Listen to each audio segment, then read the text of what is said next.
ব্যাপারটা কিভাবে বলা হচ্ছে, বলছে 26-এ ভোটে পরাজয় হলে আমরা চাকরি করে দেবো।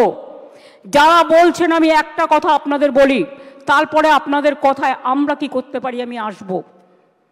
তার কারণ কদিন ধরে আমাকে প্রচণ্ডভাবে যে মানুষটা জানে না কি হয়েছে, যে মানুষটা কোনো ব্যাপারে আমি চ্যালেঞ্জ করে বলছি, আমি আমার জীবনে জেনে শুনে কোনো পানিশমেন্ট কাউকে দিইনি এবং মনে রাখবেন জেনে শুনে কারো চাকরি খাইনি। তাই অনেক বদহজম হওয়া সত্ত্বেও আমি সিপিএমের একটারও চাকরি খাইনি, যারা 34 বছর অনেক অন্যায় করে গেছে। কারণ আমি বলেছিলাম বদল চাই, বদলা নয়। কিন্তু তার মানে এই নয় তুমি গিয়ে কেন অ্যাপ্লাই করলে। ফার্স্ট কোয়েশ্চেন আমার, whether Vikas Bhattacharya will be isolated or not politically. This is my first question. CPM has to answer why he is cancelling all this list.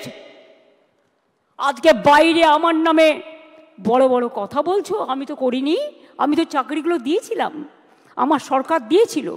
একটা দুটো কাজ করতে গেলে ভুল হতে পারে, সে ভুল সংশোধন করে নেওয়ার জন্য তুমি প্রশাসনকে সময় দাও, তা তো তোমরা দাওনি। Right to make blunders, Netaji Subhash Chandra Bose বলেছিলেন ভুল করাটাও একটা অধিকার। যদি কারো ভুল হয়ে থাকে সেই ভুলটাকে সংশোধন করার দায়িত্ব কার? কোর্ট যদি প্রশাসনকে দিত, কোর্ট নিশ্চয়ই কোর্টের কথা মেনে প্রশাসন সেই কাজটা করতে পারত। তারপরে গেল ডিভিশন বেঞ্চে, সব বাতিল।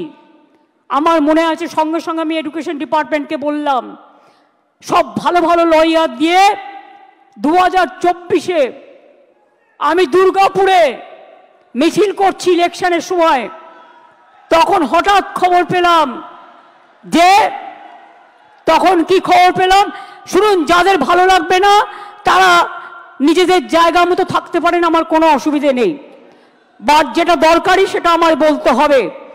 আমার কথা আমি সারাক্ষণ গালাগালি খাবো আর আমার কথা আমি কাউকে বলতে পারবো না ভাই বোনেরা আমার, তা কি হয়? আমরা তো সবাইকে ডেকেছি।